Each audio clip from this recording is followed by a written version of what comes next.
Ассаламу алейкум боордоштор. Экинчи рет кайрылууга туура келди.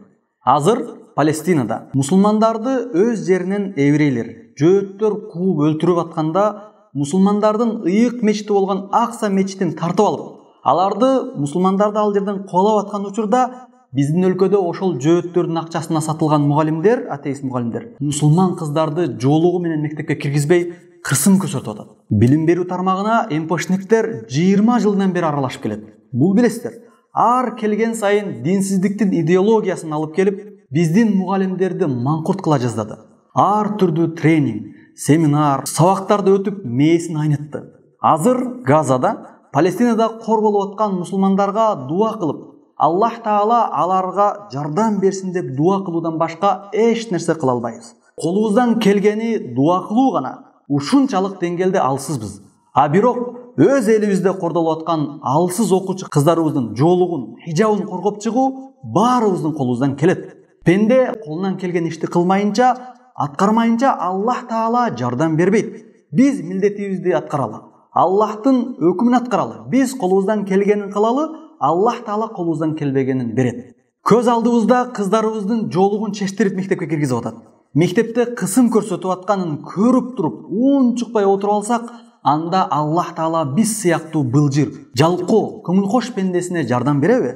Эртеден кечке акчанын артынан дүйнө деп кууп жүрө бербестен, бир аз убакыт бөлүп, жолукчан карындаштарыбызды коргоп койсок болбойбу? Палестинада кордолуп жаткан мусулмандарды дуа менен жана өз мекенибизде кордолуп жаткан жолукчан карындаштарыбызды колубуз менен коргоого аракет кылбасак, Аллах Таала алдында кандай пенде болдук, кандай адам болдук?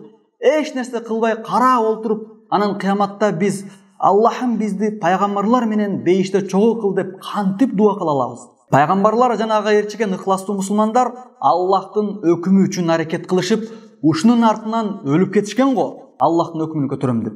Биз ушуга жоолук маселесине бир аз убакытты бөлө албайбызбы?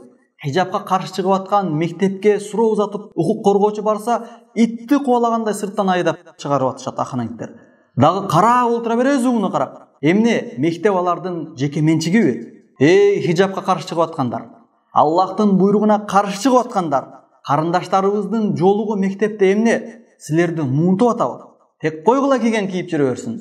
Мен билгенден 20 жылдан бери хижап кийген эже карындаштарга, мугалимдерге хижабы себептүү басмырлап, кемсинтип келинет.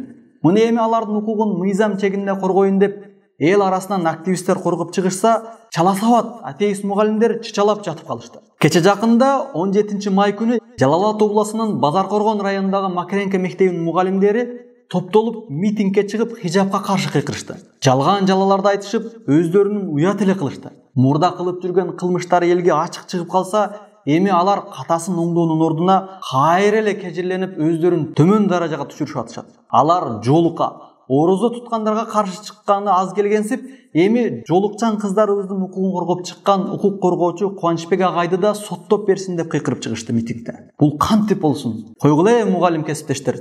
Өзүңөрдү көп уят кыла бербегилечи. Көтөрүп чыккан маселеңерде жалаң эле жалган жалалар жүрөт. Жаш бала да ишенбей турган сөздөрдү айтып атасыңар. Террористтер басып кетти, вахабисттер басып кетти деп. Силер жолукка кысым көрсөтүүнү токтоткула, болду. Эч ким эч нерсе кылбайт. Эң биринчи өзүңөр зөкүрлүк кылып, алсыз окуучуларга мыйзамсыз аракеттерди кылып, анан эми аларды мыйзам талаада коргоп чыгышса, байкуш болот түшөсүңөр да. Мындай жорук интеллигент адамдарга, айрыкча мугалимдерге такыр жарашпайт. Биз деле мусулманбыз деп мусулмандарга каршы чыкпагыла. Мусулман деген Аллахтын буйругун кынтыксыз моюнсунуп аткарган инсанды айтат. Сен чыныгы мусулман болсоң, жоолукка каршы чыкпа. Ар бир балагатка жеткен кыз жоолук салынууга милдеттендирилген шарият боюнча. Денени тосо турган узун кийимдерди кийбестен, авратты ачып жүрүү, жоолук салынбай жүрүү чоң күнөө. Аллах Таала ыйык Куранда айткан: "Валиядрибна бихумурихинна аля жуюбихин ва ла юбдина зинатахун." Сулуулуктарын жоолуктары менен жашырып, баштарына жоолугун салынышсын. Нур сүрөсү 31-аят. Кээ бир интеллигент чалыш эжекелер өзүнчө акылдуу болуп, жоолук салынбаса да жүрөк таза болсо болду дешет. Силер эмне пайгамбарлардын аялдарынан да, кыздарынан да жүрөгүңөр таза болуп кетти? Жер бетинде эң жүрөгү таза болгон сахаба аялдар, пайгамбарыбыздын үй бүлөсүнө да хижап кийүү, жоолук салынуу фарз кылынган.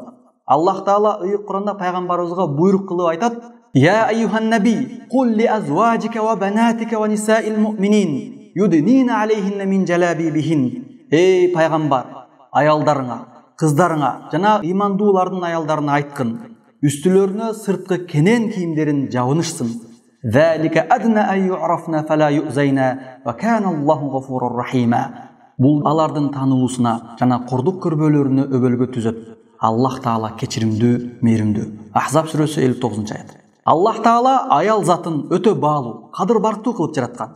Алардын ошол кадыр баркы, абийри жана баалуулугу өз абалына сакталуусу үчүн денелерин көргөзбөй, узун кийимдерин кийип жүрүүнү парз кылды. Эгерде алар Аллах буйругандай кийинип жүрбөсө, анда жер жүзүндө бузукулук жайылып, Аллахтын каарына калып, бул дүйнөдө да кор болот. Ал эми ахиретте тозокко түшө тургандардын катарында болуп калат. Азыркы күндө алсыз окуучу кыздарга кысым болуусу, дин үчүн кыздарыбыздын кыйынчылыктарга кабылуусу эмнеден кабар берет билесиңер, урматтуу бир туугандар?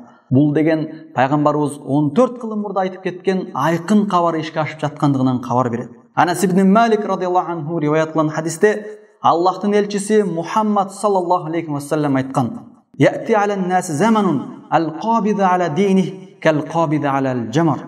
Адамдарга ушундай бир заман келет. Ал убакта динди кармануу кол менен чокту кармангандай оор болот. Ат-Тирмизи. Баарыбызга белгилүү болгондой эле, чокту кол менен кармоого мүмкүн эмес. Чокту кармап туруу эч кимдин колунан келбейт. Анткени чок колду күйгүзөт. Динди кармануу мына ушундай кыйын болот. Бул хадистен алына турган дагы бир сабак: эгерде динди кармануу чокту кармангандай кыйын болсо, анда бул дүйнөдө ошол чокту кармаганга чыдай албаган адам кыяматта тозоктун отуна эч качан чыдабайт. Мына ошондуктан канчалык динди кармануу оор болсо да, Аллахтын буйруктарын аткарып, ага моюн сунуп, динди бекем кармануубуз абдан зарыл. Жолукчан эже карындаштарыбызды коргоп чыгуу оор болсо да коргойлу. Кыяматта Аллахтын алдында ар бирибиз жооп беребиз. Ыймандуу эже карындаштарга айтарбыз: сабыр кылгыла жана диниңерге бекем болгула. Анткени Аллах Таала сабыр кылгандар менен бирге.